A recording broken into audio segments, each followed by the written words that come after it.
Vse pozdravljam na drugem kavarniškem večeru Sledi korakov. Nocoj bomo nekaj teh sledi poskušali izvedeti od našega tokratnega gosta, zgodovinarja, doktorja Jožeta Dežmana. Glede na to, da se midva poznava že kar precej let, sva že posnela tudi kakšno oddajo, tudi reportažo Huda jama, kraj zločina, se bova tikala. Jože, čisto v redu, ne? Pa bom najprej za uvod nekaj prebral o Jožetu. Jože Dežman je diplomiral leta 1997 na ljubljanski filozofski fakulteti in leta 2014 doktoriral na teološki fakulteti. Leta 1979 se je zaposlil v Gorenjskem muzeju v Kranju, kjer mislim, da še vedno delaš.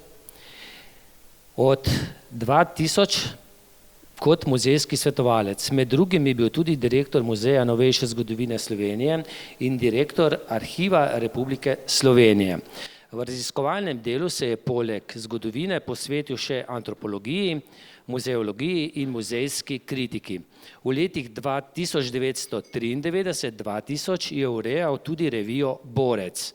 Napisal je in uredil več zbornikov, katalogov, monografskih tekstov in pripravil več razstav ter objavil več 100 prispevkov, verjetno že kaj več, v strokovnem in dnevnem časopisju. Zadnja leta opravlja delo predsednika Komisije Vlade Republike Slovenije za reševanje vprašanj prikritih grobišč, ki je marca izdala četrto poročilo, poročilo 4 z naslovom Nemoč laži. Vsa 4 poročila dela te komisije so tu na mizi in si jih lahko potem tudi malce pogledate. Njegov stric je bil narodni heroj Anton Dežman Tonček. Jože, kdaj je tebe sploh začela zanimati ta zgodovina okrog povojnih pobojev? Si se kdaj doma v krogu družine pogovarjal mogoče o tej tematiki tudi s stricem, ki je bil partizan? Najprej vsem lep pozdrav, Igor, hvala za vabilo. Jaz bom takole rekel, moj prvi stik s temi povojnimi poboji je bil, ko smo pod Pustingradom nabirali zvončke in je pač oče rekel, da je tam voda krvava tekla, ampak to je šlo mimo mene. Potem mi je ena punca iz Radovljice, ki sva hodila, pa se ne zelo razumela, je rekla, ti si tak, kot oni tvoji, ki so tamle okrog pobijali. In potem sem pa jaz seveda zaplaval se pravi, če kronološko približno, mi smo imeli institucijo, ki se je rekel Mladinski klub, to se pravi, sem 74. sem maturiral, tam okrog, kaj pa vem jaz, moja družba, recimo v Lescah je prvi nastop mu takrat Jani Kovačič, potem sem pa recimo zašel v Zvezo socialistične mladine in bil takrat varuh revolucionarnih izročil in seveda takrat so te prepovedane zgodovine že začele lesti. Recimo, jaz moram reči, zanimiv prizor je bil, ko so enkrat Miloš Šetinc, Janez Janša pa Igor Bavčar so prišli z arhiva, kjer so gledali posnetke tega velikega protikomunističnega zborovanja v Ljubljani in so bili seveda vsi nori, kako je možno, da takrat toliko ljudi protestira proti komunizmu, ker je bilo to eno zborovanje, ki je bilo podobno kot recimo leta 18 za prvo Jugoslavijo, pa recimo kot je bil potem kakšen shod, pa ta 44, pa take kot potem za podporo četverici, skratka ta trg ljubljanski nekako vrti zgodovino.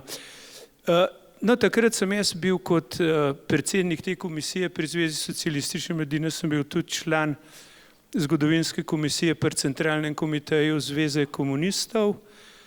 To pomeni, sem od znotraj videl, kako se je zgodovina delala oziroma falsificirala in takrat se je seveda začelo, se pravi, jaz sem potem iz politike, sem razmeroma malo začasno ven šel, okrog 86. In začel sem z enimi raziskavami, ki so bile zelo enostavne. Začel sem šteti, ne. V tej deželi je čisto zadosti, če začneš s štetjem. Se pravi, tedanje, jaz sem delal pač čisto regularno kot zgodovinar, ki naj bi delal dejansko to kultno partizansko in partijsko zgodovino. In na primer sem ugotovil, da v tistem partijskem okrožju Jesenice partizanskem, kjer je bilo 36 000 ljudi, je uradno štetje štelo 800 mrtvih, 900, realno jih je bilo 1800 in to je tudi podoba Slovenije. Se pravi, je bilo že osnovno najbolj enostavno, poklicno vprašanje je bilo, če znaš šteti, ne. In če si pristal na to, da je stari režim ni znal šteti, si lahko že začel razmišljati, koliko je pa potem to, kar je res. In danes vemo, najbolj banalno je, da je režimsko štetje žrtev vojne, ki je objavljeno leta 1964, ga imate tudi na spletu, za Slovenijo šteje 42 000 mrtvih. Danes vemo, da je slovenskih žrtev okrog 100 000. In najbolj žalosten je to, da tistih 42 000, seveda ne 10 000 žrtev, ki jih je režim štel za svoje, so pozabili popisati. Manjka pa seveda več kot 40 000 žrtev, ki so bile tabuirane, se pravi, tabu je pomenil, da niso imele pravice do groba in spomina, in to mi je bilo razmeroma hitro jasno. Prvo resno zanimanje, če greva k prikritim moriščem in grobiščem. Jaz sem bil takrat kot član LDS, smo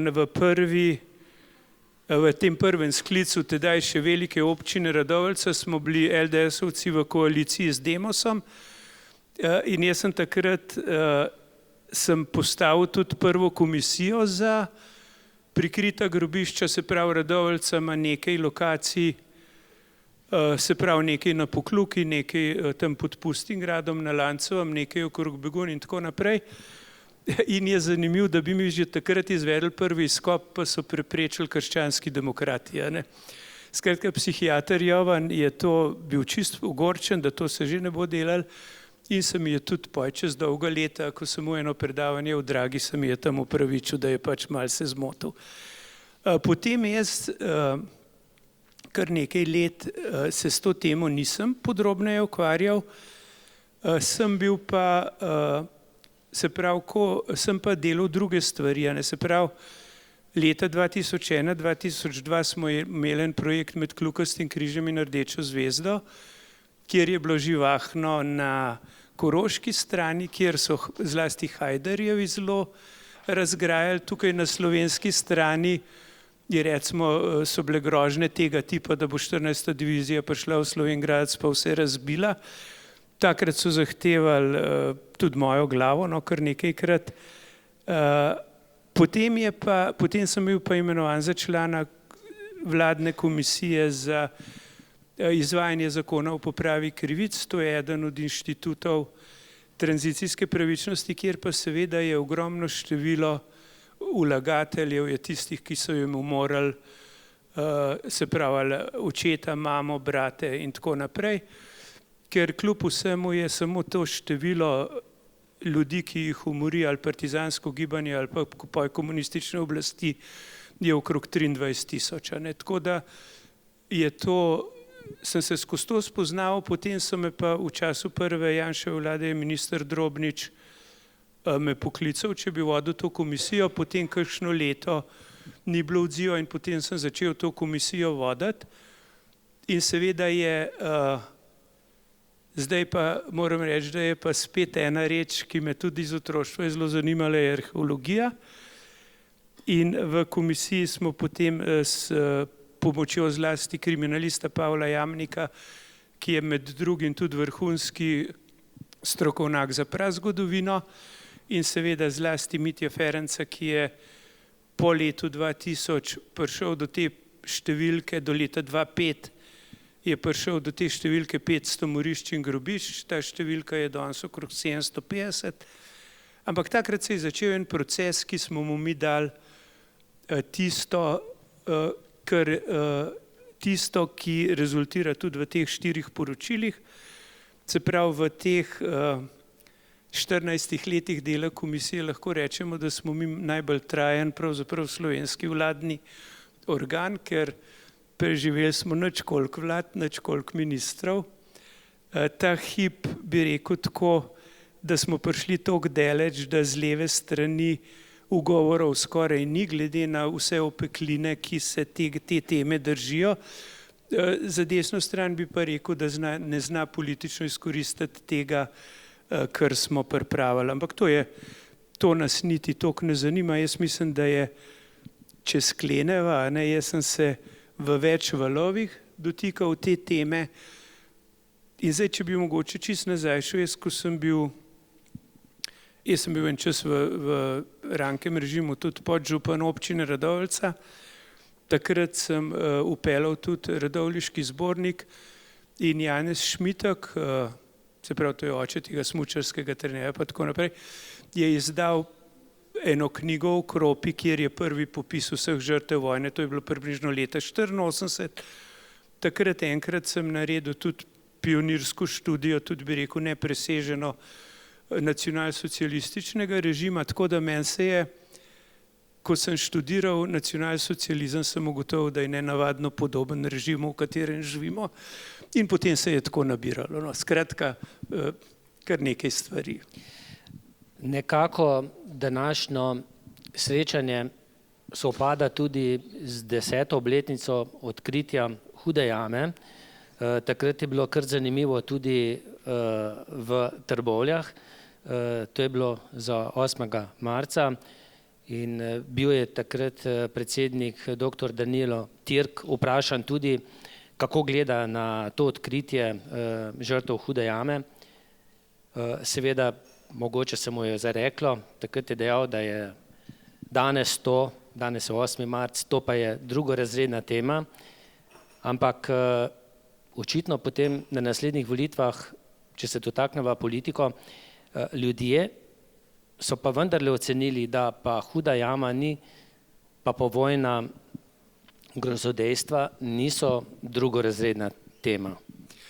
Ja, poglejte, ena stvar je, ki jo je, kako se eno vzdušje spremeni. Če imaš ti mrtve nekje zelo daleč, recimo, kaj pa vem, pod smetmi, pod nastreljenim betonom, pod kakšnimi cestami in tako naprej, so zelo daleč, so zelo stran. Temeljna sprememba, ki smo jo mi uvedli, je dotik smrti. Se pravi, in v času prve Janševe vlade smo 2006 izkopali brezno pri Konfinu 1. To je po klasifikaciji, se pravi naravne jame, izkoriščene za umore množične. Druga lokacija je bilo lociranje, sondiranje protitankovskega jarka v Teznem. Če je o 2006 v Konfinu 1 so pisali vsi slovenski mediji in to je bil prvi medijski preboj, da je to zadeva, o kateri treba pisati, so bili v sondiranju v Teznem objavljeni članki od Sibirije do Južne Amerike. To je bila svetovna tema že. Tretje leto je bilo izbor, se pravi, lokacij, ki so posebej izkopane za umore. To je bilo na Pohorju, na Arehu, kjer smo predvidevali, da so umorjeni pripadniki nemške manjšine, najdeli smo 189 verjetno Črnogorcev. Ta vstop v rov Svete Barbare je pa seveda četrta vrsta lokacij. To so objekti, ki jih naredi človek, ker takih rudniških jaškov in podobnih zadev je v Sloveniji še nekaj. In tukaj Huda jama je pa prav zgodba o enem slovenskem dialogu. Čeprav na prvi pogled je to težko reči, ampak ko smo vstopili v rov in ko je bila tiskovna konferenca, se je seveda v Sloveniji začel nekaj dogajati. Zanimivo je to, da že sam vstop, to je kar nekaj anekdot že. Jaz sem hodil takrat od urada do urada in sprašal, lahko odpremo Hudo jamo. In to je bilo en kup enih prestrašenih uradnikov, ki niso vedeli, kaj bi počeli z mano. In Hudo jamo smo potem odprli kot reševalno akcijo, so jo vaši knapi izvedli in potem je bilo seveda v Hudi jami vse narobe. Načrt, ki smo ga imeli, je predvideval 3 pregrade in zrušek, 70-metrski zrušek. Pregrad je bilo 11, tank naj bi bil zrušek, ga ni bilo, tank naj bi bil jašek prost, je bil zasut do vrha. Ne. In seveda je ta šok po svoje zanimiv. Sredstva za Hudo jamo bi mogel odobriti minister Bajuk. Ta na volilni dan, ko so bili volilni rezultati znani bili, ko so zvedeli Janševi oziroma ta vlada, da so poraženi, pač Bajuk ni hotel podpisati tega izplačila in mi smo v bistvu že štacuno zaprli. Potem je pa kar naenkrat na decembrski seji vlade bila ta transakcija na Muzeju novejše zgodovine, kjer sem bil še direktor, je bila odobrena in načelno je bila državna zakladničarka takrat Alenka Bratušek, če smo malo. Potem je seveda Pahorjeva vlada mogla te stvari odobriti, zlasti takrat sta bila kolega Pirjevci in Repe že v svetu Muzeja novejše zgodovine z namenom, da mi onemogočita delo oziroma me polomta, kar se da. Tudi gospa Širčeva se je zelo poskušala me prepričati, da muzej tega ne more narediti.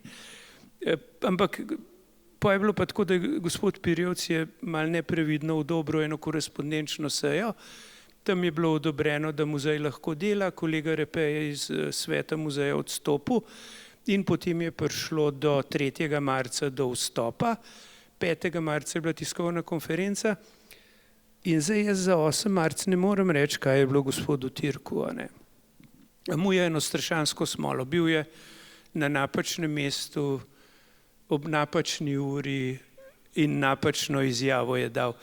Izjava njegova je malo daljša, kot jo običajno uporabljamo. Ta drugorazrednost je rekel, da se nanaša na manipulacije z mrtvimi. Ampak seveda ta izjava je šele grozna za ta kontinuitetni blok ali pa recimo za bivši sistem ohranjanja revolucionarnih izročil, ki je svojo eksistenco gradil na manipulaciji z mrtvimi. Če ti pol mrtvih zatajiš, pol jih priznaš, kakšna je hujša lahko manipulacija. Če človeku ne dovoliš, sploh niti, mislim, da mu to še kaj rekel, da niti partizanska stran ni spodobno pokopana, ostalo je v takem stanju, kot je. Ampak na Danila Tirka je padla potem ta nesreča te drugorazrednosti. In on je tam zakockal politično kariero. Ta pomota je seveda dragocena bila za ostale politike, ki so ugotovili, da se iz teh stvari ne splača norca delati. Potem se je začela strategija oviranja, je bila malo drugačna, zlasti minister Svetlik je poskušal Hudo jamo dejansko zapreti, nekaj narediti pa zapreti. Potem je leta 2010, tik pred koncem vlade, je ukinil službo za vojna grobišča, kar nas še danes tepe. Ampak za Slovenijo se je pa začel en divji pogovor. Ti mrtvi iz Hude jame so neprestano trkali na vest vsem. In če se spomnite te zadnje faze, preden se je začelo nadaljevanje dela, je akademija protestirala, so pisatelji protestirali. Neprestan pritisk je bil, da je treba s temi nesrečnimi posmrtnimi ostanki v Gajbicah nekaj narediti in jaz bi rekel, da je seveda zasluga predvsem Boruta Pahorja, da je vztrajal, da je to treba narediti. Tudi recimo ministrica Mrakova, ki je sicer dobila ošpice, če smo se tam pojavili in je bilo zelo hudo, da se more z mrtvimi ukvarjati, ampak se je začel ta izkop vseh posmrtnih ostankov. In če v tem 4. poročilu preberete besedilo o delovanju Boruta Pahorja na tem področju, piše pač Huda jama, veliki pogreb preteklosti. Tisti pogreb leta 2016 je bil za Slovence en dogodek državniške geste, za Hrvate je bil pa to podoben dogodek kot naša tisti spravni simbolični pogreb žrtev julija 90. Tako resno je treba te stvari jemati. In jaz bi tako rekel, jaz Danilo Türk je lep svarilni zgled, no. Da se tako ne, da boljš, da si tih, kot da neprevidno kdaj kaj rečeš, no. Jože, tudi sam sem naletel na kakšno opazko, ti pa zagotovo na več teh, pa tudi vsi tisti, ki se ukvarjate z odkrivanjem teh povojnih grobišč, morišč, da pustimo že enkrat kosti pri miru, naj so tam, kjer so, da naj se ne odpirajo te rane, ampak jaz se vedno vprašam, ko meni, če bo, ali pa ko mi od svojcev kdo umre, ja, se ga želim pokopati, se dostojno posloviti od njega, se to je človeško. Veste kaj, jaz moram reči, jaz sem se ogromno ukvarjal tudi s študijami partizanskega gibanja, ne. Recimo za tisto s kolegi, ko smo leta 1992 objavili študijo o Gorenjskem odredu, je kolega Repe napisal, da je to vojaška monografija prihodnosti, a ne. In moram reči, da do tega trenutka kakšne boljše knjige, take kulturne o partizanski enoti nimamo. Pred kratkim smo postavili razstavo Nemci in partizani, kjer je prvič, recimo, ena pokrajina razmeroma jasno predstavljena v teh ritmih, statističnih ritmih in pa tudi človeških ritmih, kaj vojna pomeni, a ne. Tako da meni je kompleten volumen dobe razmeroma jasen, a ne. Se pa seveda nisem ukvarjal, pač če si šel mimo partizanskega spomenika, si ga pač pogledal in si mislil, da so ljudje tam pokopani, a ne. Ampak to je malo bolj zapleteno. Veste, jaz ne vem, če poznate, ampak če bi pogledali register vojnih grobišč, kaj piše za Trbovlje, piše, da je ob likvidaciji starega pokopališča, da so pozabili 62 grobov s 102 pokopanima, so jih kar tam pustili, ne prekopali pa nič, na novem pokopališču so pa samo spominsko ploščo naredili. To je uradni dokument, register vojnih grobišč. In še en grob partizanski imate tamle okrog občine neoznačen z 9 osebami. Še hujše je seveda to, da imate vi to po celi Sloveniji. Imate cel kup lokacij in kaj je seštevek? Seštevek je ta, da leta 2003 se briše z zakonom o vojnih grobiščih, to je Ropova vlada, minister je Dimovski, to niso kakšni desničarji, se briše družinske grobove. In ko gremo nazaj po dokumentaciji, poletje 1945 je čas, ko oblasti družine spodbujajo naj svoje padle, svoje mrtve pokopljajo, tiste, ki se dovoli, a ne, se pravi, to so pravoverne mrtve, lahko pokopljajo v svoje družinske grobove. In po mojih ocenah je takih grobov okrog 20 000 in so skoraj vsi pod križem. To so pač običajni katoliški grobovi in te grobovi so zbrisani. Leta 2003 je slovenski katoliški grob brisan iz registrov vojnih grobišč. Ostane okrog 1000 lokacij. Jaz domnevam, da sem prvi, ki je pregledal register vojnih grobišč, register kulturne dediščine, pa še kaj najdu, kar ni ne v vojnih, ne tako, ampak v teh lokacijah je manj kot 20 000 pokopanih. Se pravi, okrog 50 000 žrtev zmagovite strani, Republika Slovenija skrbi za okrog 20 000 mrtvih. Ti spomeniki imajo pa značaj propagande v slabem smislu. Tam ni subjekta, ampak so eni mrtvi, ki si jih mi lastimo in v imenu katerih govorimo.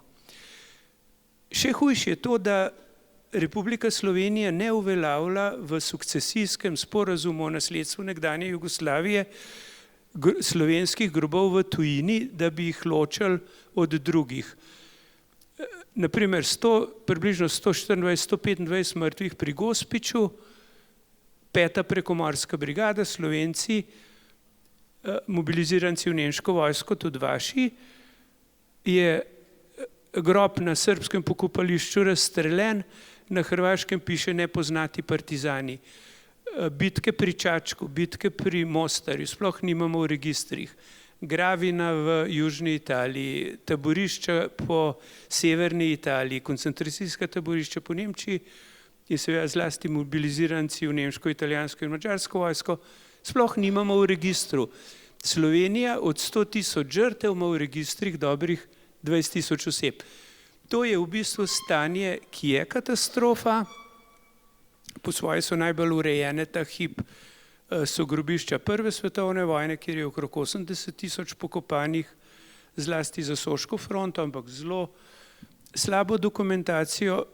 Pri teh prikritih moriščih in grobiščih pa vsaj zdaj začenjamo vzpostavljati eno stanje, ki je človeški družbi primerno.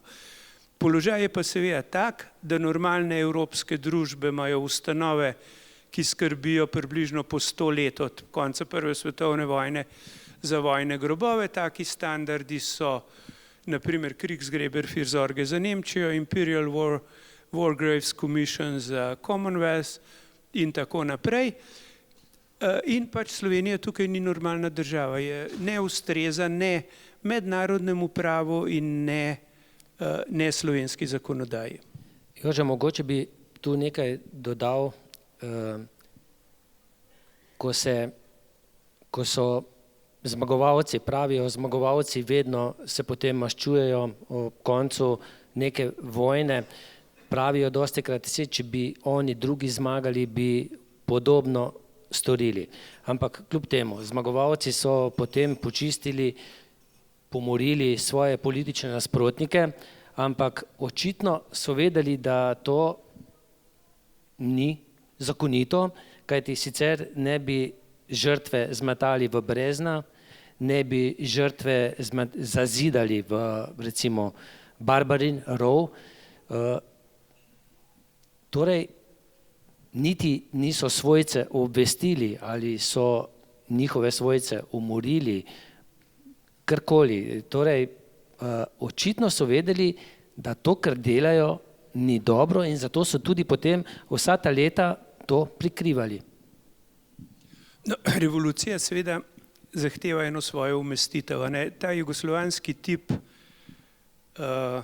recimo lepuracije ali čiščenja, kot je rekel Kardelj, je pravzaprav brez primerjave. Takrat Tito v tej morilski ihti, v tistem sočasno prehiti Stalina krepko, z Zahodom pa ni primerjave. Če bi mi, ko se nekateri tolažijo, recimo, da je Francija ali pa Italija, to so zelo drobni izpadi tudi teh komunističnih frakcij, maščevalnih, ampak če bi v Sloveniji je v dobrem mesecu umorjenih več kot 15.000 ljudi, to je 1% prebivalstva. Če bi 1% prebivalstva ubijali v Italiji in Franciji, je to nekaj 100.000 ljudi. Ni, vzhod in zahod je ločen. Na vzhodu so ritmi tega tipa ni. A veste, tukaj je 15.000 Slovencev, okrog 90.000 Hrvatov in Bosancev, 60.000 Srbov, 50-60.000 nemške manjšine in okrog 70 do 80.000 nemških vojnih ujetnikov, skoraj vsak drugi. To se pravi, je številka Jugoslovanov več kot 200.000, z nemškimi vojnimi ujetniki okrog 300.000, bi pa upozoril na to, da en ruski raziskovalec Sokolov govori o 330.000. To pomeni, je zelo klinična in kratka ocena, to je najhujši vojni zločin ali pa v določeni meri tudi, kar se civilistov tiče, zločin proti človeštvu po drugi svetovni vojni v Evropi. Srebrenica je zelo omejen pojav proti temu, kar se je dogajalo leta 1945. Ta drugi del skrivanja, seveda so bili popisi skrbno narejeni. V tej knjigi imate srbske knjige ustreljenih, kjer je redno knjigovodstvo po okrožjih, in pa seveda črnogorski popis, ki je zanimiv. Črnogorski popis je leta 2000 na Zvezi borcev v Kragujevcu narekoval pisar, ki je v Sloveniji na štabu črnogorske divizije vsak večer pretipkal sezname, ki so jih enote pošiljale na divizijo. Kje so pa slovenski spiski? Slovenski spiski pa pomeni, da je Ivan Maček Matija, ki je on ni hotel v parlament pričati, je na 41 vprašanj, ki jih je Tone Ferenc pripravil pisno odgovor in je na vprašanje, ali kdaj je videl sezname umorjenih, je rekel nikoli. Veste, to je zdaj tragedija tehle naših zmagovalcev. Se njihova zmaga je velika, dobimo 4200 kvadratnih kilometrov ozemlja, dobimo eno omejeno republiško suverenost, ampak dobimo režim, ki je dejansko nesolidno zgrajen, ni življenja sposoben. In če pogledamo, Mitja Ribičič, Bojan Polak rečeta, da nista nič vedela za povojne poboje. Če ne bi Mitja Ribičiča s falzifikatom rešila gospa Šublova, ki je rekla, da glasom mape majorja Mitja ne pomeni, da je to Mitja Ribičič, je pa čez par let v doktoratu napisala, da glasom mape majorja Mitja pomeni Mitja Ribičiča. Se pravi, je odgovoren za stotine odločitev o umoru. Bojan Polak Stenka je rekel, da nikoli Knoj ni ubijal, kar je popolna otročja laž. In če Ivan Maček Matija reče, da nikoli ni seznamov videl, vi imate tega nesrečnega Milana Venišnika, ki je bil komandant Teharji, ki so ga leta 1984, ko je partija začela pripravljati protiudar proti spravni strategiji Spomenke Hribar, so ga poklicali na centralni komite in so ga začeli spraševati. Potem so ga poklicali še na notranje zadeve in je začel, se je vprašal, tovariši dvomijo vame, in začel besno spomine pisati. In je rekel, jaz sem bil mlad človek, jaz sem bil pesnik, mene so skozi zmerjali, da sem premehak. In prijem v Teharja in skozi ni seznam iz Ljubljane, skozi so mi učitali, skozi in je rekel, potem pa ta nesrečna skupina žensk. In se je decembra 1984 ustrelil na bregu Ljubljance. In je bilo z partijske strani zgodbe konc, so samo še zaprli, pa čakali, kaj se jim bo zgodilo. In ta breme laži, zato pravim nemoč laži. Ko sem bil direktor arhiva, me je presenetilo, da ravno toliko, kot so tile, ki so bili recimo pozabljeni mrtvi, so hodili svojci iz partizanske strani spraševati, kje je bil moj. A je možno, da je tudi on pobijal. To je tako breme na partizanskih otrocih, ki bo ostalo še kar nekaj časa. Jože, mi, ki prihajamo iz Zasavja, pa tudi nekateri, ki imamo sorodnike v Hrastniku, smo potem kasneje izvedeli, da so nekateri, ki so bili prisiljeni moriti te žrtve, tudi sami potem storili samomore. Zakaj se je to dogajalo? Je bilo to golo maščevanje? Je bilo to tudi čisto politično, odstraniti vse morebitne nasprotnike, mogoče vojaške nasprotnike v času druge svetovne vojne? Zakaj se je to po tvojem dogajalo? Pa zgodilo? Pač biološka narava preprosto ne priporoča ubijanje lastne vrste, zlasti ne od blizu. In če že gledamo to uporabo tega kratkega rimskega meča, Gladija, za spopade, tam je bilo potrebno uvajati že kompenzacijske mehanizme. Recimo tudi po Falklandih Britanci par mesecev vozijo vojsko domov, da se malo skulirajo. Mi vemo seveda, da je cel kup teh dekompenziranih partizanskih ubijalcev se znajdlo recimo v Gost Martuljku na Bledu, da je bilo v Polju jih cela gora. Take konkretne opise dekompenzacij najdemo pri tem brkatem Simu Dubajiću. In veste, ampak to so stvari, če bi mi imeli normalno psihiatrijo, bi to šlo. Je pa Janko Kostenapfel o teh problemih, on je v psihiatrični obdelavi imel dve diviziji partizanov. On jih je sicer razvrščal v glavnem pod alkoholizem, ampak je pa v enem takem drobcu pa prav, da tisti, ki so od blizu vzeli življenje človeku, so skoraj obvezno obsojeni na težave. Drago Jančar, ki je senzibilen opazovalec teh dogodkov bil, omenja pojav, ki so mu rekli drugače partizanska bolezen v eni svoji knjigi, se pravi en oficir, ki znori, začne divjati, bombe metati in tako naprej. Ta pojav partizanske bolezni je Hugo Klein, in židovski psihiater, opisal že leta 1945 v knjigi Ratna nevroza Jugoslovena, se pravi, partizanski jurišniki so tolkli pred sabo, napadali niso, in seveda je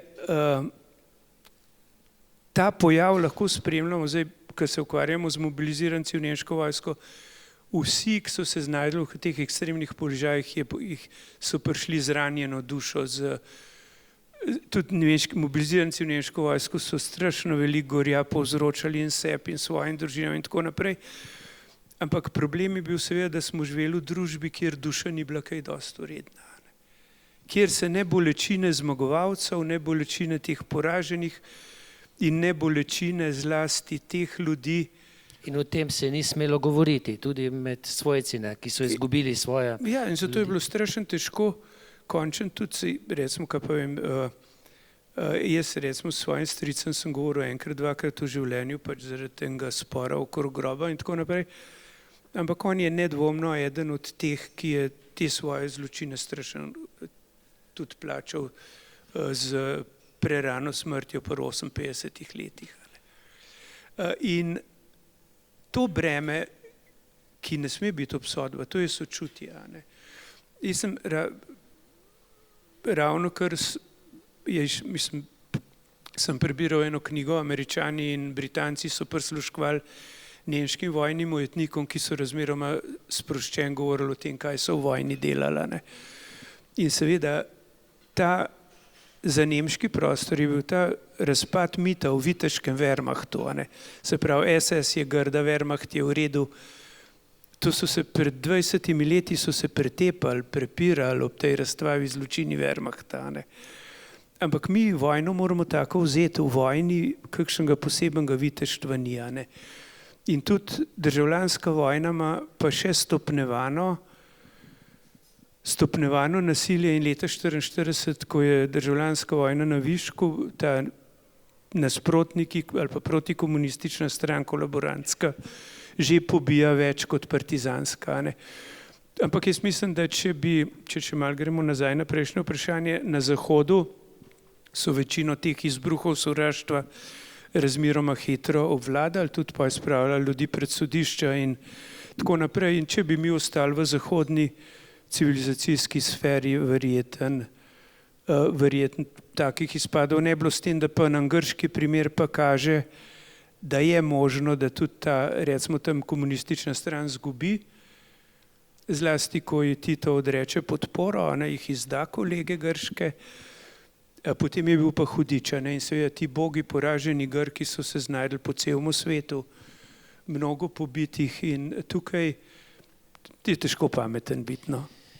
No, v tej komisiji je tudi kriminalist Anton Jamnik in Pavel, in mnogi so pričakovali, da bo pa mogoče kdo od teh, ki so odredili te zločine, poboje, procesiran. Zakaj se to v Sloveniji ni zgodilo, zakaj praktično nihče ni bil za te zločine, ki jih je storil oziroma ukazal, se verjetno niso sami ubijali, nekdo je moral na mesto njih, zakaj ni pri nas nihče obsojen ali pa bil obsojen? No, jaz bi le za kriminalistično akcijo sprava bi rekel, da je bilo veliko delo narejeno, več tisoč intervjujev, pregledane, kriminalistično preverjene skoraj vse lokacije, kar je bilo možno.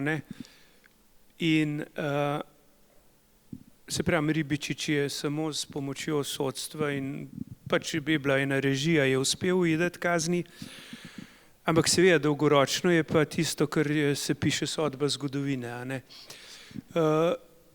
En lep čas so bili poskusi zelo pomembnih naših ljudi, tipa tudi recimo general-major Kranjc, tudi recimo Janez Stanovnik je potem že pristal, ampak v tem poročilu imate analizo Davorja Zepca, to je v Nemčiji rojen Hrvat, ki je naredil doktorat, v katerem govori tudi o motivih komunističnih za pobijanje.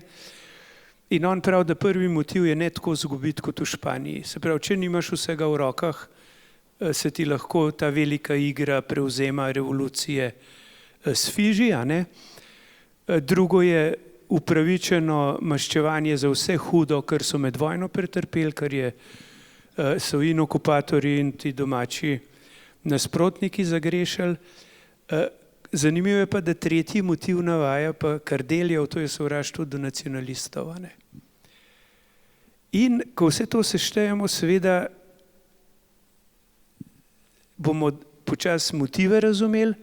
Tudi, naprimer, jaz do tega poročila nisem vedel, da v Slavoniji je bil en strašen spopad partizanske vojske oziroma že jugoslovanske armade z temi zadnjimi grupacijami neodvisne države Hrvaške od 19. do 25. maja 1945. Tudi to je lahko, recimo, prispevalo k odločitvi za končno rešitev. Ne? Poveljevanje je nedvomno, je v tej knjigi, je že prej v besedilih Pavla Jamnika, če hočemo, kaj je kriminalist Jamnik naredil. Pač v Beogradu je najdel dokumente, da Tito ukaže pobijanje. Potem vsaka republiška garnitura ubija svoje. Veste, da 24. junija Kardelj ukaže Kidriču, pohitite z čiščenjem. Za Črnogorce je bil očitno odgovoren Milovan Đilas in imamo ene spomine, naprimer, to, kar je Črnogorcev ni ubitih še pri Kamniku, jih pošljajo Črnogorcem v Celje in jih poje oni začnejo pobijati. Ta breme tega, jaz že dolg časa sem že uporabljal pojem bratstvo krvavih rok. Kogarkoli si pogledal, ki je bil višje, recimo od komandanta čete, je bil krvav do vratu. Če vzamemo, kakšne besede je Seliškar pisal kot pisatelj, če vzamemo, ta garnitura je bila preprosto na krvi zgrajena, na izvedbi zločina, odobravanju zločina in zaščiti resnice, se pravi preprečevanju resnice in zaščiti storilcev.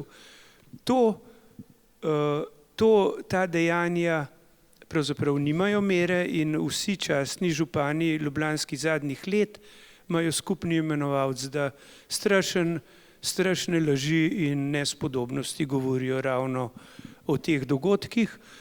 Seveda se jim pridružuje Zoran Janković, ki jaz mislim, da je to posebna tema, ampak s tem prepovedjo pokopa nespodobnih žrtev v mestu heroju je tudi prestopil eno mejo, je tudi zelo drugorazreden. Ampak to jaz mislim, da moramo Slovenijo kot eno zelo dinamično okolje imeti.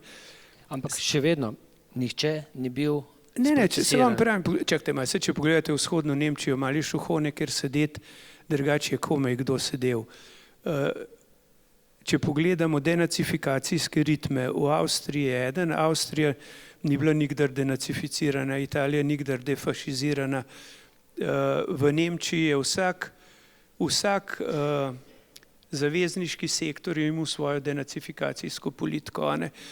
V Avstriji, če pogledate, na Koroškem grejo nacisti v socialistično stranko, je ta vlada 40 let, na Štajerskem grejo v ljudsko stranko, pa ta vlada 40 let. In ta nesposobnost obračuna ni kakšna slovenska posebnost.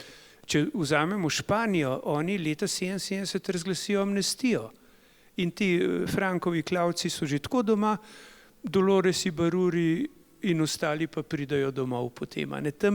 In je zdaj vprašanje, kaj, nedvomno se pa ne da pridati do konca.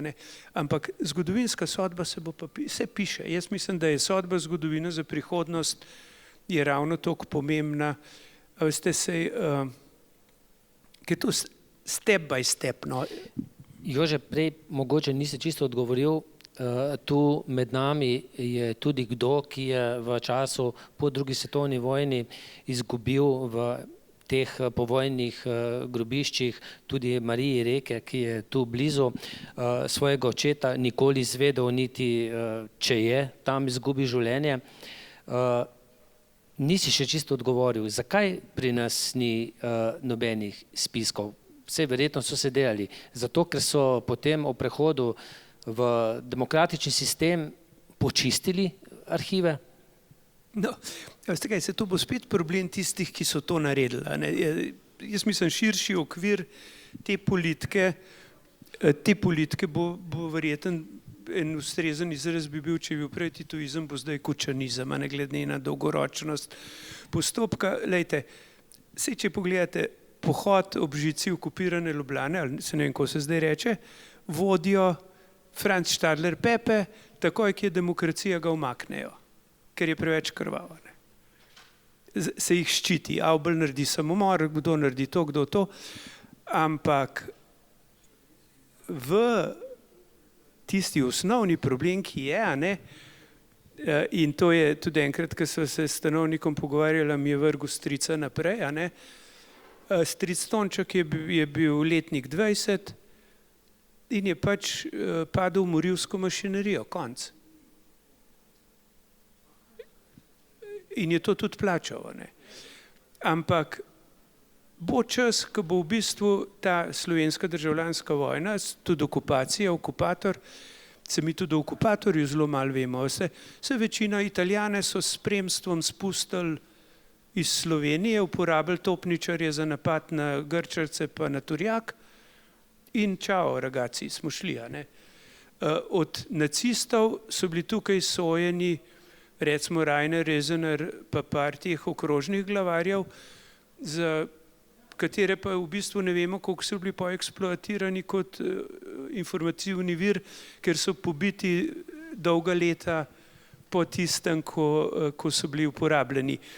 In ravno tako, skratka, vsa ta zgodovina se bo pisala še 100-krat na novo.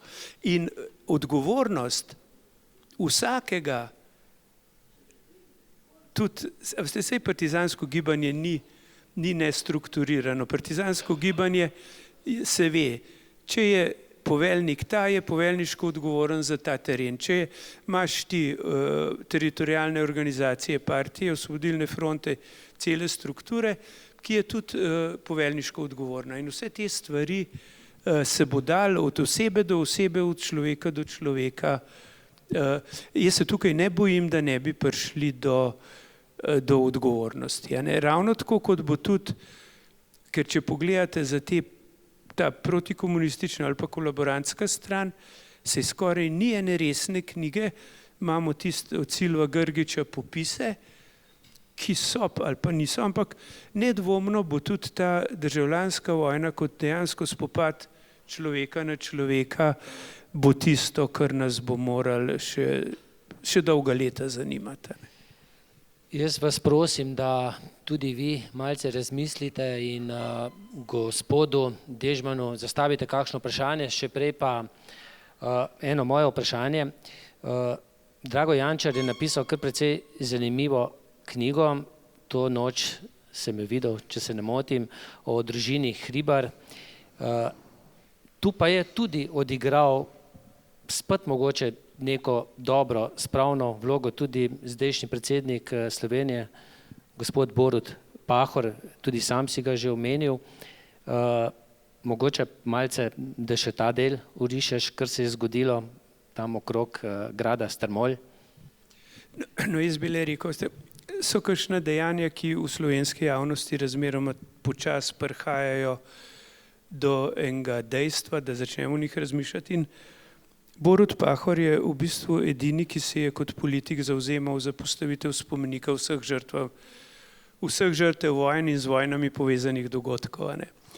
In tiste dva bela bloka, to so vse naše žrtve.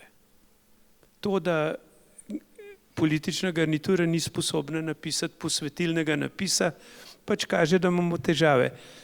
Ampak Borut Pahor je, čeprav je po duši je levičar ali pa po duši partizan, je pač zmogel dojeti, da je tudi nekoga, ki ga njegova stran ubije, da ga boli, da je treba biti sočuten tudi do bolečine vseh svojcev in tako naprej. In to je velika reč. Za grad Strmol je pa seveda, tukaj je pa tisto, kjer spet lahko prihajamo, recimo to vprašanje sodba ali ne sodba. Ne? Grad Strmol je bila skrivnost, ki je živela. Ne? To je le, Rado Hribar je eden najbolj podjetnih Slovencev, končen velik nacionalni patriot, družina zgradi, recimo pol Narodne galerije dajo, prvo Rožmanovo skakalnico v Planici zgradijo, kaj pa vem, so meceni, naprimer Jakcu in tako naprej. Skratka, velika familija.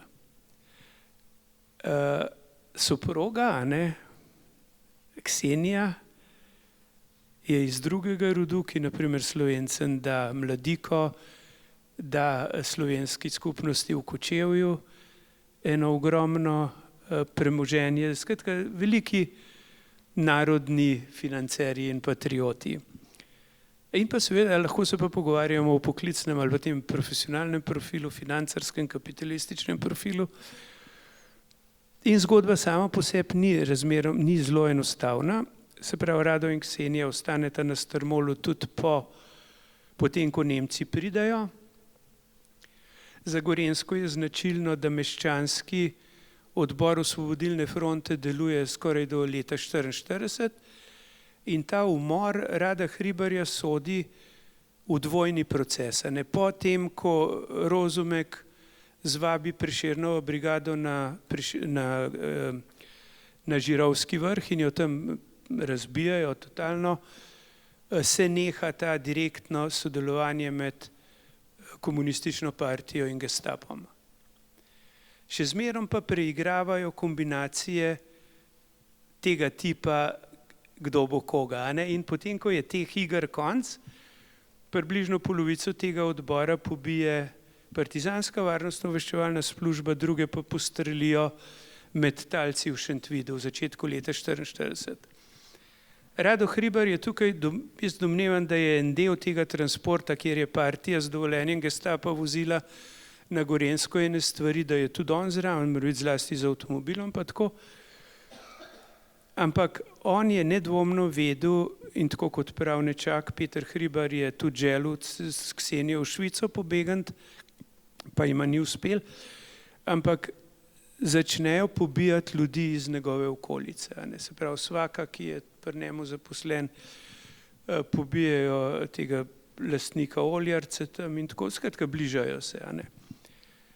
Ta umor je seveda po izvedbi bil razmeroma krut, to zdaj jaz mislim, da in s posilstvom in tako naprej. Grob je pa seveda bil znan. Za ta grob so se prikopali do njega že okrog leta 2009, ampak takrat družina še ni se odločila za izkop, ampak leta 2015 je bil pa izkop zelo eksplozivno dejanje, se pravi medijsko. Tudi recimo ena tipična izjava je bila tega gospoda Franca Štefeta Miškota, ki je saj kot del tega Vosovskega komiteja za Kranjsko okrožje ali zasliševal Hribarja, oba dva ali bil zraven, ampak je rekel, koga pa to briga. To je zelo lepa izjava, zelo humana. Ampak ti posmrtni ostanki so bili najdeni v nenavadnem stanju in so v bistvu nadaljevali zgodbo te knjige, to noč sem jo videl. In tudi, če bi bila samo ta knjiga, bi se Rado in Ksenija na velika vrata sta se vrnila v slovenski javni prostor. Z izkopom posmrtnih ostankov sta bila ikonizirana, to so bili veliki zapisi, velike analize, veliki slavospevi in sta pokopana, to tudi identificirana, tako da ni dvoma. In ta gesta predsednika Pahorja, da se na Strmolu postavi ali pa da počasti otvoritev spominske plošče obema zakoncema umorjenima in da izreče opravičilo, je velika gesta. Seveda se pa mi lahko potem sprašujemo, ker tukaj Jaz mislim, da lahko mi spoštujemo in vse te žrtve, te strani, ki je izvedla zmagovito revolucijo in tudi poražene strani. A ne. Predvsem je pa dejstvo, da maj 45 ni nobena meja. Ne. To je samo konc vojne. Vse ofenzive državljanske vojne grejo pa tja v, kaj pa vem, leta 58 je še en val nacionalizacije, od 52 do 55 je najhujša verska vojna, 48, 52 kmečka vojna, vojna proti zasebni lastnini in zasebni gospodarski pobudi. Vmes še Informbiro, pa Goljot. No, tudi, se to je zanimivo, ste in v prvi Jugoslaviji in v drugi v bistvu največ komunistov da pobiti Tito, ne, v prvi Jugoslaviji s Stalinom, v drugi pa kar sama. Ne. Tako da, ampak hočem to reči, da mi volumen tega obdobja bomo začeli razumevati, ko bomo dojeli 100 000 usod, ki so na eni ali drugi strani, lahko pa tudi samo kot žrtve, recimo razrednega boja ali pa ideološke ihte ali pa karkoli, ampak tisto, kar je treba razumeti, je, da nastane ene vrste apartheid. So bili prvorazredni in drugorazredni. To je taka družba.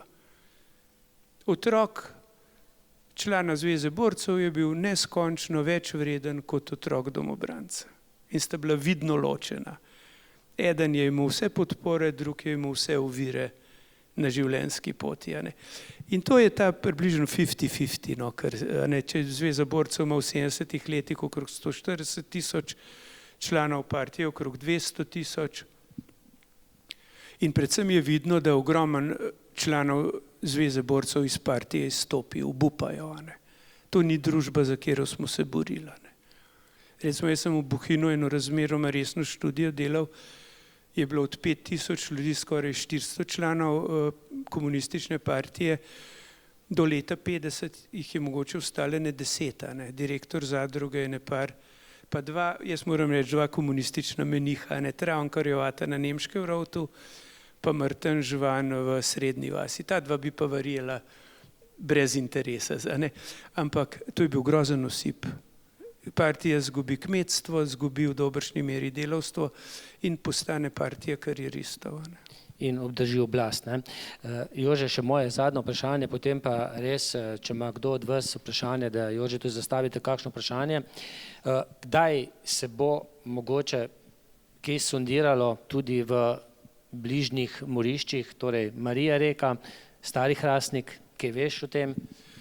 Stari Hrastnik je brezupno, ker lezajo v globino, tam ni. Edina lokacija, ta večja slovenska, bo zdaj ravno zaključen razpis za izkop okrog 900-800 tisoč kubičnih metrov naminiranega materijala v Macesnovi Gorici in to je edin del te Slovenske narodne vojske, ki bomo verjetno lahko dvignili.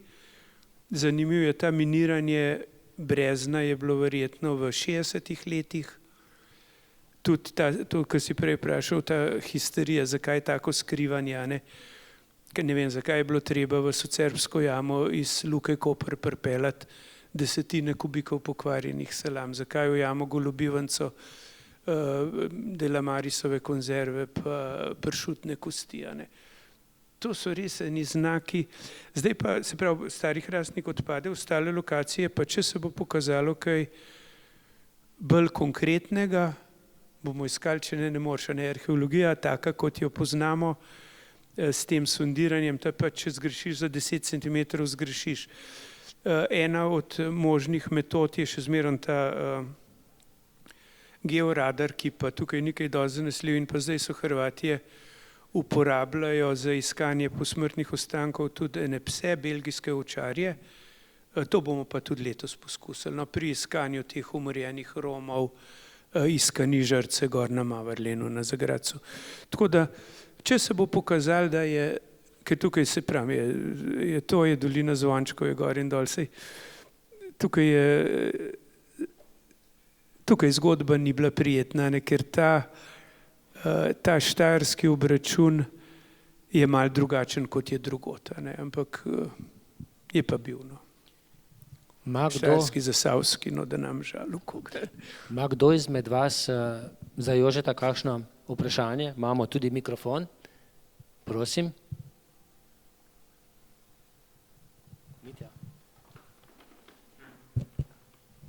Dobro večer. Jaz bi vprašal gosta, recimo Nemčija pa Francija, smrtna sovražnika, v prvi pa še v drugi svetovni vojni se postanejo prijatelji oziroma niso več sovražniki. Zakaj pa pri nas se pa še vedno delimo na ene pa na druge, pa če moče lahko ocenite, kdaj bo pa tudi pri nas sprava, recimo, dokončna sprava? Božo Jezernik je zdaj napisal eno zanimivo knjigo v srbščini, sicer Jugoslavija, zemlja snova.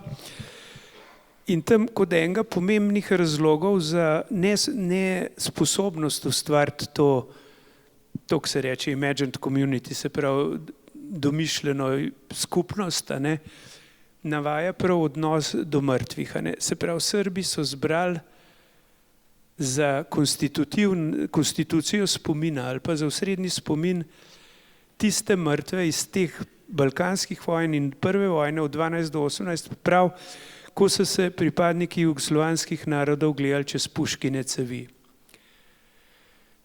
In v praksi pa to pomenilo, da recimo bolgarski mrtvi in pa zlasti ta avstro-ogrski del ni bil deležen, mrtvi so bili tudi malo drugorazredni, čeprav po zakonu ne, jugoslovanski zakon iz leta 22 prav, vsi mrtvi so enaki, ampak prav, potem so pa Slovenci začeli delati svoje spomenike.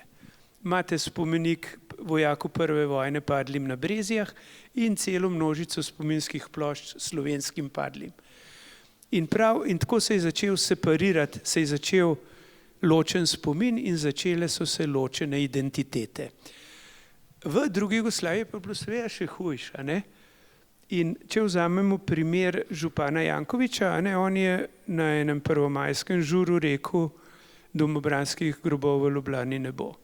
Se pravi, pogledal čez Puškino cev. Kaj pa romski? Ampak problem je ta, da domobranskih grobov je v Ljubljani kar jih hoče.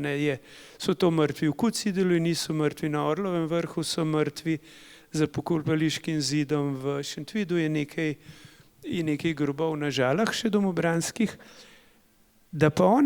ampak on je seveda, potem je pa prepovedal Rome. Se pravi, zakonsko je stvar razmeroma jasna, komisija, ta naša, Vlade Republike Slovenije za reševanje vprašanja prikritih grobišč, ima v zakonu pristojnost, da določi, kje se mrtvi pokopljajo in kako. Se pravi, Janković je pa šel v spopad z Vlado Republike Slovenije in rekel, nema, tukaj navte pokopavali. Ta izjava je seveda grozna, ker pri romskih žrtvah gre za žrtve Porajmosa. To je genocid nad Romi v Ljubljanski pokrajini, kjer smo domnevali, da je okrog 150 od 400 Romov, 300 Romov pobitih, zdaj številka gre na 250. In to, da ne bi smeli pokopati Romov v Ljubljani, in on pravi, da zato, ker je Ljubljana mesto heroj. Vse prestolnice republik so bili mesta heroji, za Ljubljano je to malo neroden, če ste pogledati farne spominske plošče, je par tisoč ljudi bilo na protikomunistični strani, Ljubljanska partijska organizacija od jesen 1944 sploh ni več funkcionirala, skratka zelo kilovo mesto heroj. Ampak pa je pa prav, da zato ne, da ne bi potem še domobrancev pokopavali. To je pa grozna izjava, če pomisliš, da so vsi okupatorji na Žalah. So italijanski grobovi, so nemški grobovi, tudi sovjetski spomenik je tam, ruski pravzaprav se opravičujem. In Zoran Janković bo tukaj seveda doživel, da se bomo o tem veliko pogovarjali, tako kot v Hudi jami, da se bomo veliko pogovarjali, da se bo verjetno šlo na kakšno mednarodne forume, da se bo šlo na sodišče, da bomo počasi prišli do tega, lahko en šerif reče, da v Ljubljani pa navte imeli pogreba. In odgovarjam pa na to vprašanje. Del politike, ki redno pripravlja z to komunistično veteransko organizacijo ali pa partizansko, razne manifestacije gradi predvsem na pogledu čez Puškino cevo. Jaz nisem opazil, da bi ta drugi del, recimo politike, ki gradi na nasprotni strani, da bi ravno zelo na petelina pritiskal. Se mi zdi, da bo nekaj mogla biologija narediti verjeten, nekaj pa sprememba vzdušja. Verjetno bomo le mogli svoje prednike sprejeti kot svoje. A veste, nemška država je na vzhodni fronti, na vzhodu pokopala nekaj čez 800 000 grobov, je preuredila od leta 90, ko jih lahko.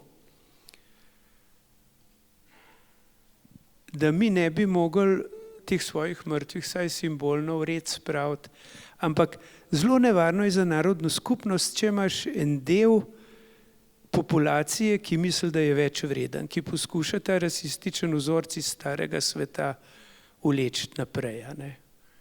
To jaz mislim, da, ampak je pa toliko dobrih znakov, toliko tudi spodobnih rezultatov te Republike Slovenije, da jaz nisem v skrbeh. Mi smo po doseženih rezultatih pravzaprav med spravnimi prvoligaši evropskimi. Mi za Španijo ne zaostajamo niti za milimeter. Če bi šli Francoze gledati, veste, tam recimo je ena zelo zanimiva študija, kako je De Gaulle po domač povedano nategnil komuniste v teh memorialnih vojnah. Italijani sploh ni da govoril, Avstrijci naprimer so zdajle, so pa podobnosti, tako kot so zdaj v Salzburgu pa v špitalu uredile grobove rdečearmejcev, teh, ki so v nečloveških pogojih umrli kot vojni ujetniki. Kot vidite, smo v Mariboru šele na rusko pobudo se tega lotili.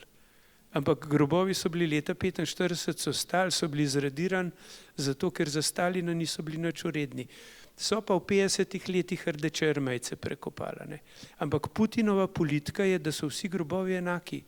So za prvo vojno, so za vso, pravzaprav za in vojne ujetnike, ki jih Stalin ni priznaval, in za rdečearmejce. Tako da mi se imamo, ampak ostali postopki od denacionalizacije, razveljavitev teh zrežiranih stalinističnih sodnih procesov, poprava krivic, to so pa velike stvari. In vse to na eni ravni vpliva v tej deželi. Jaz nisem pesimist. Jaz zmerom rečem, kdor hoče jamrati, naj kar jamra, pa se ne splača. Imamo pa en kup ljudi, ki samo jamrajo v tej deželi, ki nočejo iz vloge žrtve ven. Evo me. Ja, prosim, Roman, še ti. Zdaj, moralna dolžnost je, da tukaj nekaj nazaj povem, glede na to, da smo faktorju že Mamiča malo tam seciral na to temo, pa da sem blog napisal o intervjuju vašem z Možino, pa da sem kritiziral film o Hudi jami. Glejte, jaz kot psihoanalitično razmišljajoč moram reči, da če bi Freud napovedal, kaj se bo dogajalo po vojni, zdaj ali po prvi ali po drugi, bi napovedal in vojne poboje in posilstva in vse. Vse se je zgodilo. Vse se dobro sliši, mislim. Tako da to je za pričakovati. Zdaj, kaj bi vi naredili, če bi se vse te žrtve zažgalo, tako se zdaj. Krematorij imamo in ni več kosti. Kosti so anorganska snov.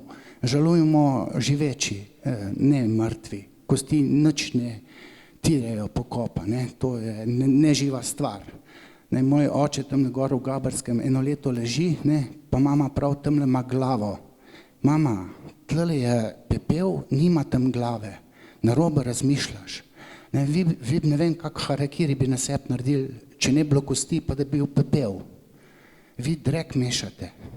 Vi bi mogli to terapijo pri Ruglu, ki ste jo začeli, dokončati. In jaz sem napisal zaradi tega, da se levi pa desni ne bomo več kregali.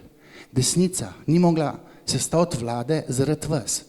Mene je sram priznati, da sem volil SDS. Sram me je priznati, ker sem levičar toliko, da imam kar skoliozo. Glejte, vi morate predelati svojega fotra pa svojega strica Tončka. Ko boste vi to predelali, boste nehali iskati kosti, vi se terapirate. Zdaj se pa oproščam, ker moram iti na košarko. Ampak sem prišel sem, ne? Pa tudi roko sem vam dal. Zdaj, jaz bil tudi tam lago, pa se midva soočila. Tole je malo enoumno, ne? Ker zdaj vi perete možgane. Jaz sem pa po tistem Tinu Mamiču šel do repeta, pa so se v teh cifrah menila, ne? Z repetom. Vi bi se mogli z repetom, ampak on je obupal nad vami, ker vi ste pacijent. Ja, Roman, ali pa hvala Božo, za ali vprašanje. Ja. Opravičujem. Ne, jaz moram reči, tole zelo z veseljem odgovarjam. A veste, kako je? Seveda, zato sem jaz v tej 4. poročilu načel ta na to politiko. Ne? Veste, jaz ne vidim glih, da bi jaz zdaj se karkoli dosti terapiral. Jaz mislim, da tista terapija pri Ruglu je bila kolikor toliko sklenjena, razen če ste vi na onem svetu se z Ruglom kaj še pogovoril. Zanimivo je pa vaš besednaka, ne? Sred kosti. To je zelo znano, res. Tako ste rekel. Da serjen kosti, a ni bilo nekaj podobnega reči. No. Ja, poglejte, če vi malo poznate arheologijo, veste, da so žarni pokopi so en del tradicije, ne? In za krematorij je šlo spet v žarni pokop, ampak pri mednarodnih konvencijah so sežigi prepovedani. Se to verjetno poznate, ko ste tako učen človek, ne? Tako da jaz čisto nič ne terapiram. Sežig kosti je prepovedan, ker onemogoča identifikacijo. Drugo seveda, ne, če vam karkoli pomaga, da vidite razliko med kostjo in pa med pepelom, ampak zdaj ne vem, koliko poznate, v Škofji Loki obstaja depo vzorcev za analizo DNK-ja, kjer se zbirajo desne stegnenice žrtev, če bo potencialno prišlo do tega, da se bo lahko žrtve identificiralo. Z tempom, s katerim je razvoj identifikacije naprej, bo to verjeten čez en čas možno. Zdaj pa, a veste, številke, ki jih jaz pripovedujem, so ravno take številke, kot bi jih lahko gospod Repe poznal, ker so iz popisa Inštituta za novejšo zgodovino in take so. Tako da jaz ne vem, kje bi bila tukaj kakšna večja razlika.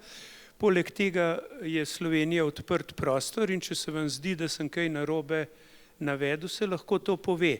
Bi pa le povedal, da jaz nekaj teh sumarnih dejstev, ki sem jih povedal v intervjuju z gospodom Možino, ki so sprožile malo hude krvi pri enih, ta hip ni ne tožbe, ne popravkov. Tako da jaz ne vem, kdo ima v tej deželi težave.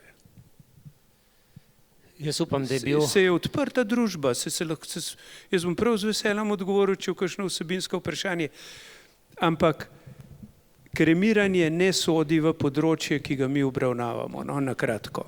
Jože, imamo še naslednjo vprašanje, gospa Marija Govejšek. Jaz bi pa rada vprašala, gospod, poglejte, kako bi pa bilo, če ne bi bilo NOB-ja in ne bilo partizanov, kaj bi bilo Slovenci? Prosim za odgovor. To je zelo luštno vprašanje, kaj bi bilo pa s Francozi ali pa z Nizozemci ali pa z Danci. Za njih mene ne briga, mene za Slovence zanima. Ja, pa je ena manjša razlika. V Franciji je kakšen procent mrtvih, v Italiji tudi kakšen procent. Kako je možno, da je pri nas 7% mrtvih? Vam bom pa še naprej odgovoril. Se pravi, v enih teh novejših pregledih spopadov v Jugoslaviji je povsem jasno, da nekaj mitov pada. Se pravi, prvič ta puč marca 1941 izvedejo oficiri z Angleži.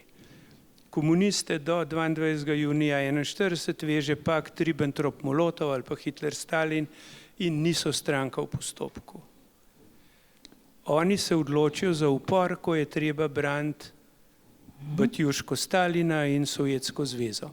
Se pravi, je profil dogajanja tukaj razmeroma jasen.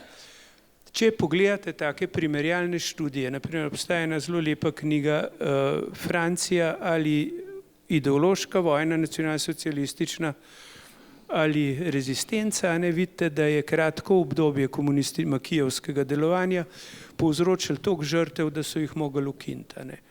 Pri nas je ta komunistični profil rezistence se razvil, okupatorsko nasilje je bilo nezmerno in neizmerno, to sploh nekaj, ampak efekti, veste, v Sloveniji je okrog 1000 Italijanov po italijanskih podatkih in pa do konca leta 1944 okrog 2700 Nemcev. V tem času, recimo, partizani umorijo 4200 slovenskih civilistov. To so te navadne številke, o katerih se da pogovarjati. Recimo zdaj, če verjetno poznate to knjigo Ivana Čuka in Aleksa Lea Vesta o sokolih, ki ima naslov Prevarani sokoli, kjer je pač natančno opisano, da v bistvu je bil ta stop v Sokolov v Osvobodilno fronto fake. Ni, noben od tistih, ki so šli v Osvobodilno fronto, ni imel mandata sokolske organizacije, da bi vstopil v Osvobodilno fronto. Osvobodilna fronta je dejansko ena organizacija, ki je povsem pod vplivom in vodstvom komunistične partije in zdaj, če vi uporabljate izraz narodno-osvobodilni boj, seveda je drugi ravno tako primeren izraz stalinistična revolucija v Sloveniji.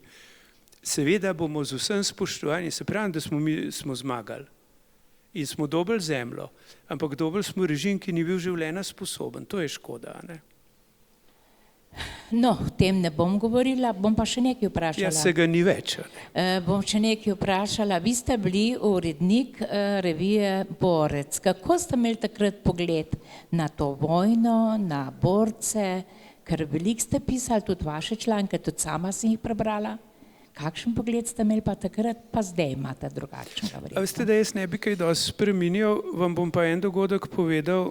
Enkrat je general Dolničar kot predsednik Zveze borcev prišel na sejo uredniškega odbora in rekel, vse je lahko, samo Dežman ne sme biti urednik. In je gospa Rapa Šukle, zelo pomembna kulturna gospa, rekla, a res?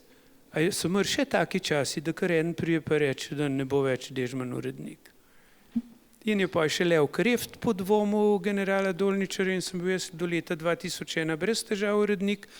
Če pa vsebino pogledate, gospa, smo pa začeli to, vse te teme, ki jih danes obdelujem, so bile že takrat na dnevnem redu. Tako da jaz se ne bi, veste kaj, bi terminološko, ne bi več o izdajalcih govoril, sem pretiraval malo, bi mogoče malo bolj zmerno bil, se pravi, sem bil ideološko pogojen, še sploh ne zanikam, ampak vse te teme, ki smo jih odpirali, so pa teme današnjega dne. Pa ima pa še eno, nekaj sem slišala, ni dolg tega, poboji so bili v vsej Evropi, ne samo v Sloveniji. Povojni poboji. A so bili? Se sem vam povedal, da je pri nas 1% prebivalstva v 2 mesecih in da če bi bilo to v Italiji in poglejte, številke tudi tam še niso jasne, ampak tam 10 000 je že kar precej, ne? In to je v glavnem komunistično delo tudi. Imate pa primer Nizozemske, kjer mislim, da več kot 100 000 ljudi za en lep čas internirajo, da ne bi prišlo do maščevanja. Nedvomno, če pogledate Norveško, tam naprimer Knuta Hamsuna niso obsodili na smrt. So bile pa velike napetosti in zdaj tam na Norveškem ostane naprimer 1000 otrok za Nemci, se pravi nemških otrok. In ti so pa doživljali diskriminacijo do konca življenja. Če vzamemo Španijo, zdaj prihaja ven to umazano frankistično poglavje o ukradenih otrocih, kjer so celo po eni doktrini marksističnega gena republikancem otroke jemali in jih dajali levičarjem, ampak če bi pa, se to je pa več o tem, bi pa lahko v tejle knjigi prebrala, to je ta moj doktorat, kako so se pa pri nas otroci nepravih staršev počutili, pa ni bilo čisto nobene razlike, Tako da seveda so lahko, ampak pravim, furor titoensis, titoistični furor je najhujši v Evropi. No. No, pa še eno, pač sem zato prišla, da vas bom vprašala. Poglejte, oziroma zdaj bom pa povedala, vi ste prej omenil, da so se prekopi delali iz starega pokopališča. Res je, mi imamo zdaj en lep park, ki nas spominja tudi na tiste ljudi, jaz se kar zmerom spomnim, tudi če pridem v park, da je bilo to pokopališče. Veste, jaz sem že tako dolg na Zvezaborcu, da vem, da smo takrat, ko se je delal spomenik in da bo to napisan na tem spomeniku, na novem pokopališču, smo obvestili vse svojce, da naj izjavijo, ali bojo prekopali v svoje grobove, ali ostanki ostanejo na tem pokopališču. No, to lahko vam povem. Druga stvar pa je, da imamo čudovit spomenik, na katerih so imena in priimki vseh padlih borcev iz Trbovelj. Hvala vam lepa.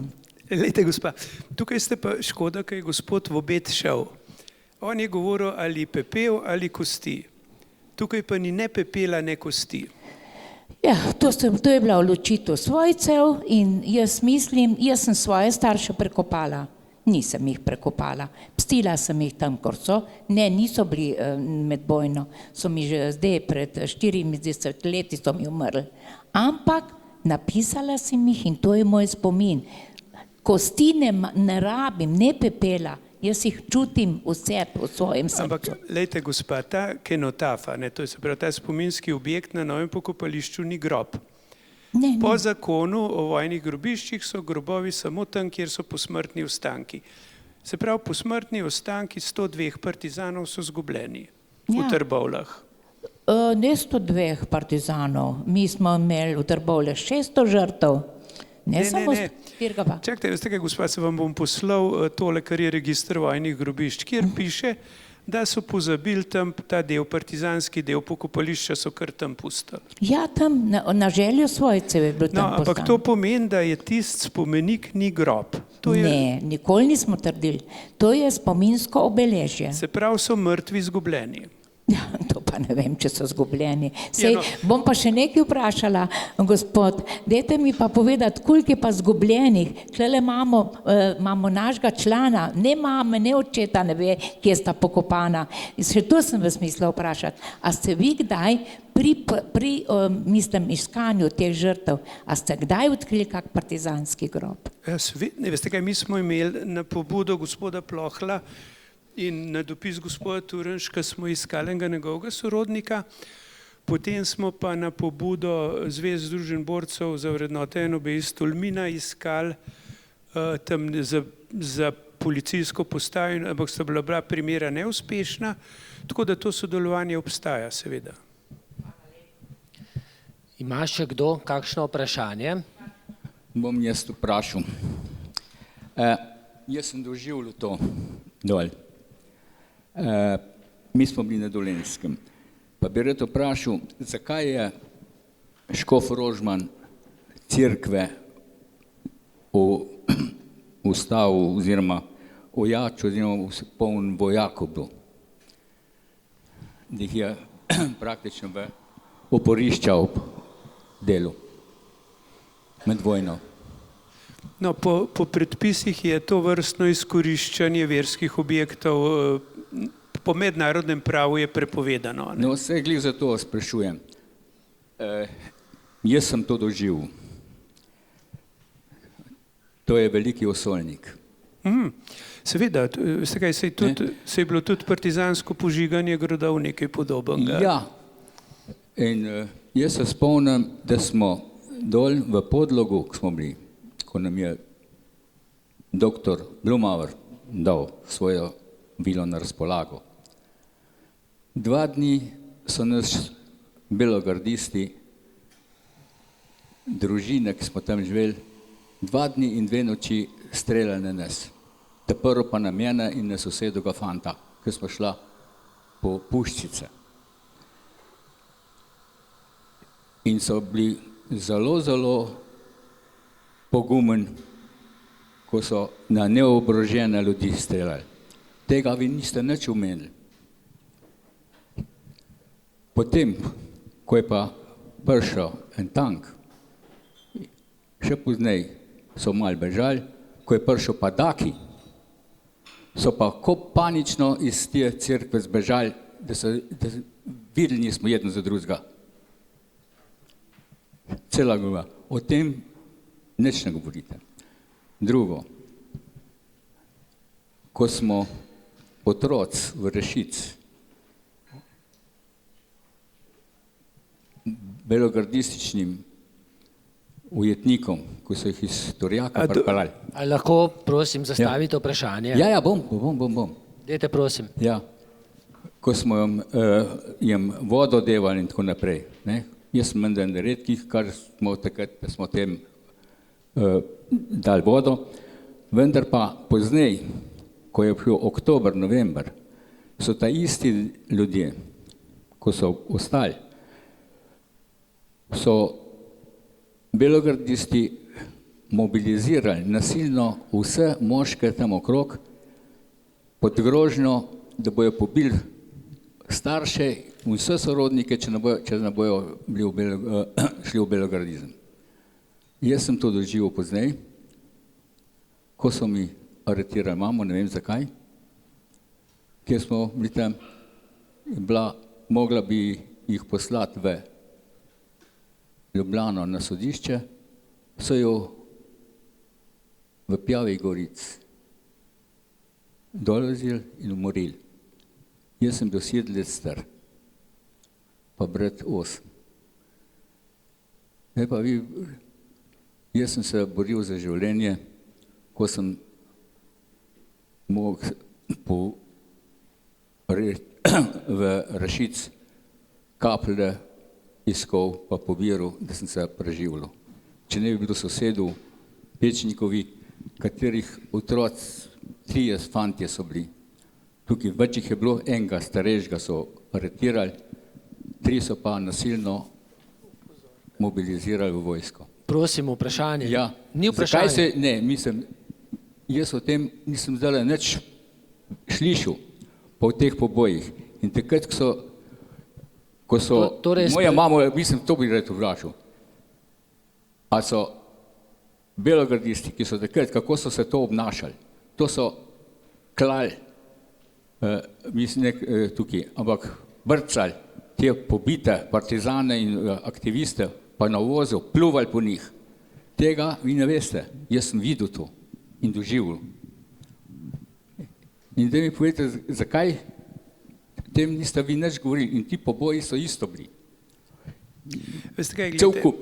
Poglejte, jaz sem prej povedal, da leta 1944 protikomunistična stran pobija več kot partizanska. Zdaj mi pa vi eno vprašanje, recimo leta 1948 Zveza borcev izdaja eno brošuro in pove, da Zveza borcev skrbi za 15.000 partizanskih sirot. Ene študije nimamo o teh sirotah. Ene študije o partizanskih sirotah nimamo, da bi vedeli, kako so ti ljudje preživeli, kako se jim je godil, kako je bilo za njih poskrbljeno. Lejte, tile ilegalčki so predmet raziskave danes. To so bili otroci funkcionarjev, ki so v Ljubljani posebej zane skrbela. In če lahko gospe odgovorim, pionirsko študijo o ilegalčkih je izdala revija Borc. Jaz sem takrat z Mileno Štrajnerjo se kar okrog tega trudil, ampak ti ljudje so zelo slabo imeli občutek, kaj je bilo z njimi, pa kaj ni bilo. Tako da, seveda, veste kaj, dragoceno je, da vi ta spomin čuvate, bo pa seveda v prihodnost bo ta vaš trd besednak o belogardizmu seveda malo težaven, ker ne vemo, gre za vaške straže, ali gre za domobrance, ali gre... To so le ljudje, ki so imeli svoje imena. Belogardizem je grda oznaka, a ne? Vse je v redu. Veste kaj, eni drugi so pa partizane tako doživeli. Saj to je treba vse spoštovati. Jaz z vašo...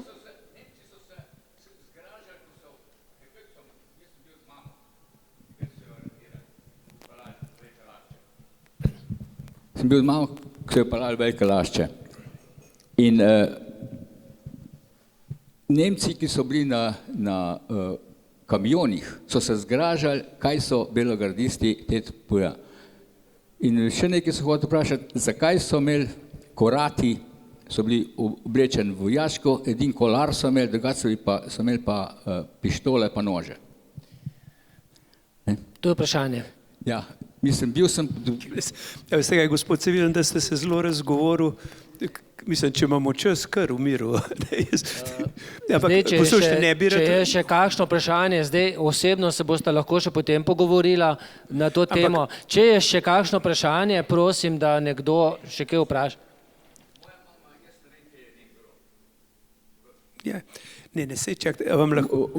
Mislim, vi ste bili tudi, ko govorite o tem, o grobovih, ne? Jaz z mamo ne vem, kje je grob. Umorili so jo v Pjavi Gorici. Z eno kolegico, ki se je bila skupaj zaprta v Velikih Laščah iz Sodrasce. Ti dve so se mi takrat ubili, jaz sem iskal ta grob. Spraševal, tudi pri Ferencu sem bil Tonetu, mi ni vedel povedati. Rekel, da ima neke spiske, pa da nekaj išče, vendar pa do danes ne vem, kot je. Plus ostalih, niti očeta, niti drugo. Od desetih mrtvih med vojno ima samo ena sestrična svoj grob doma, drugih pa nimamo.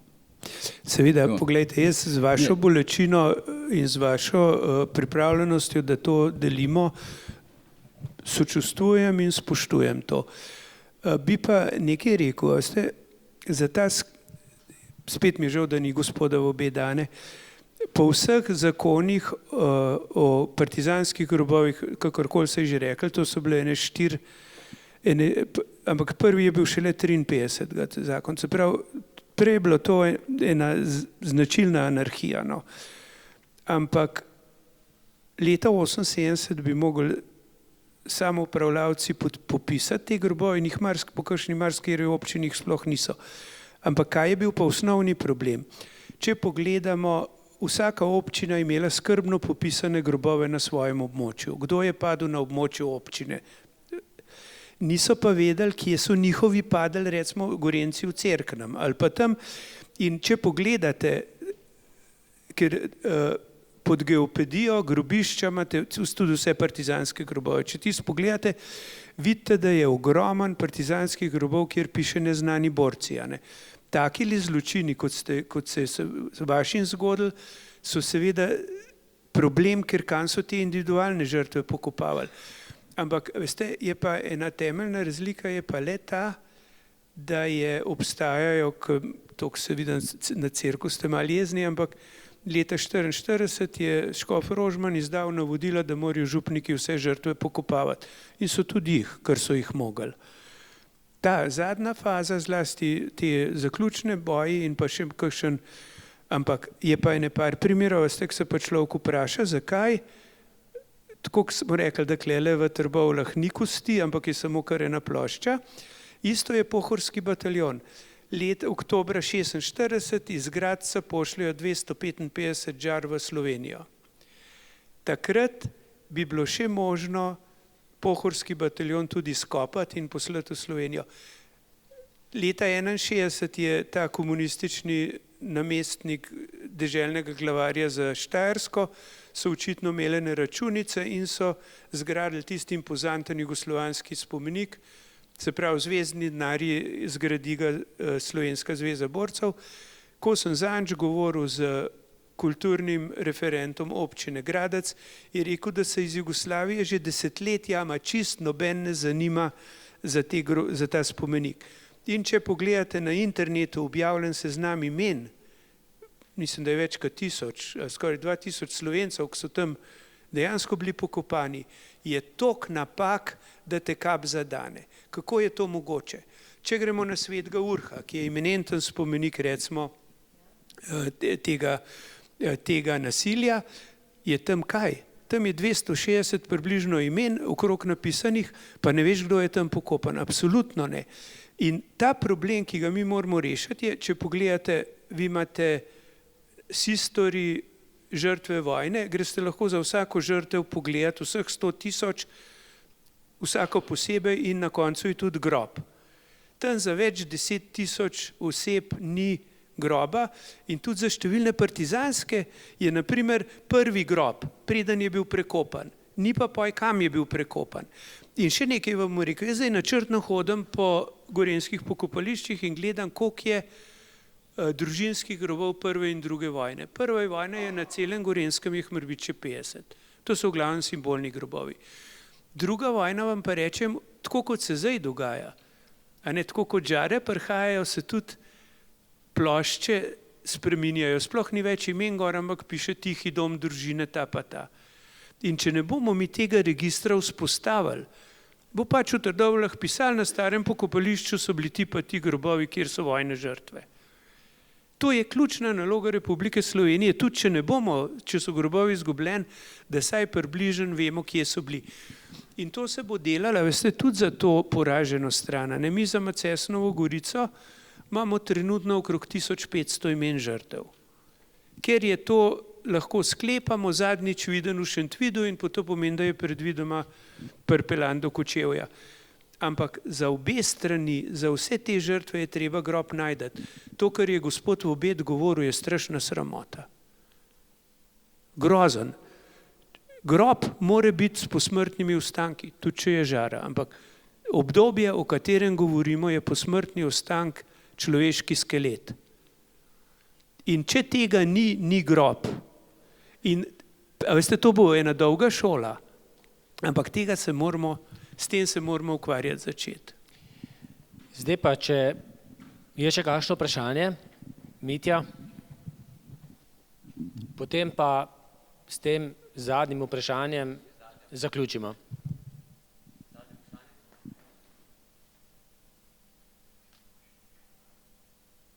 Prej ste izpostavil tezo, da potomci vidnejših politikov, ki so bili odgovorni za te grozodejstva, da imajo travme, da trpijo, recimo, ne.